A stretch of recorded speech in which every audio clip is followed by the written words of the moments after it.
सभे मगहिया भाई बहन के भुलेटन काका के राम राम। आथिन मगहिया खबर में सुनते देश दुनिया के खबर।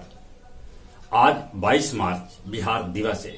बाकी कोरोना के चलते सभे जगह पर कार्यक्रम आयोजित न करल जा रहा है। बिहार के मुख्यमंत्री नीतीश कुमार मुख्य कार्यक्रम के उद्घाटन वीडियो कॉन्फ्रेंसिंग के जरिए करतन।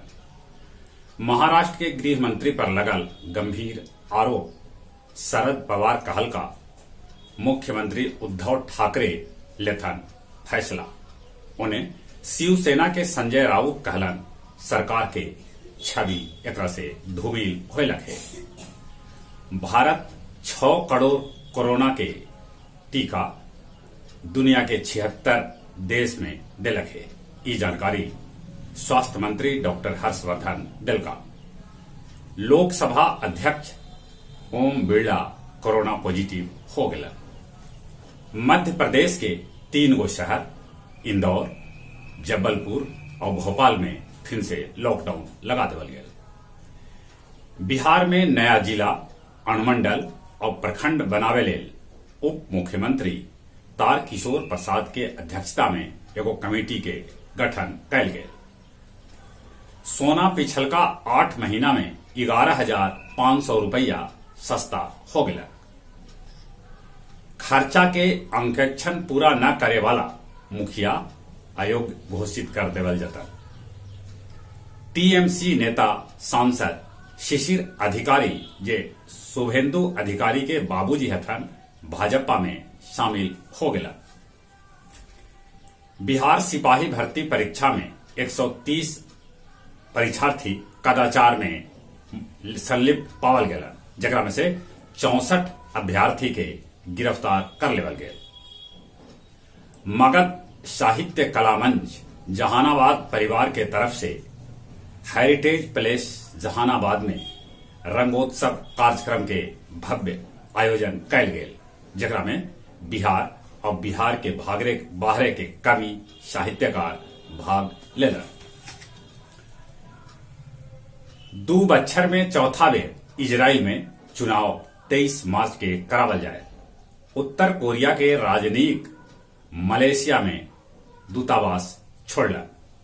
ऑस्ट्रेलिया में भीषण बाढ़ से हजारों लोग बेघर हो गए। ब्रिटेन के राजधानी लंदन में लॉकडाउन के लोग विरोध कर रहा है।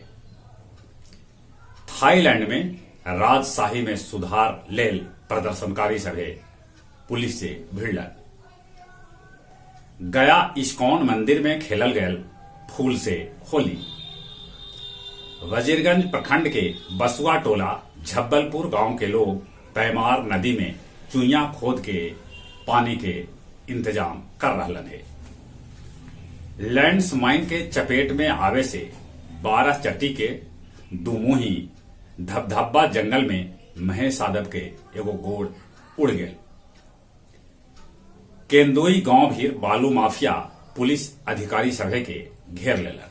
बाद में अधिकारी सभे के कोई तरह से छोड़ावल गए। इंडियन एकेडमी परैया में प्रतिभा खोज प्रतियोगिता के बीच सफल छात्र छात्रा के सम्मानित कल गए।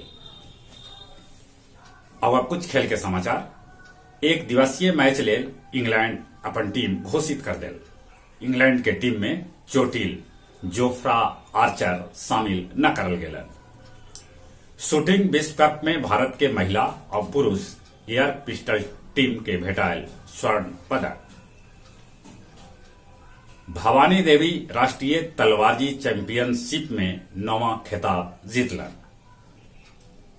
फेडरेशन कप के लंबी कूद स्पर्धा में श्री शंकर के भेटायल ओलंपिक कोटा। दक्षिण अफ्रीकी महिला टीम भारतीय महिला क्रिकेट टीम के दूसरका 1 दिवसीय मैच में हरा के 2-0 से आगे हो गया और सीरीज पर कब्जा भी जमा लेला। जहां तक मौसम के सवाल है, गर्मी तेजी से बढ़ रहा है। तापमान 36 डिग्री के पार पहुंच गया है।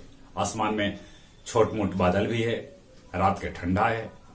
मौसम के बदलित मिजाज से बदलते आओ कोरोना से बचे लेल मुंह और नाक पर मास्क लगाथिन, सोशल डिस्टेंसिंग के पालन करथिन, बाहर से घरे आयला पर नीमन से हाथ साबुन से धोथिन और चलित चलित अपने सभे के एक बेर फिर से भूलेटन काका के राम राम।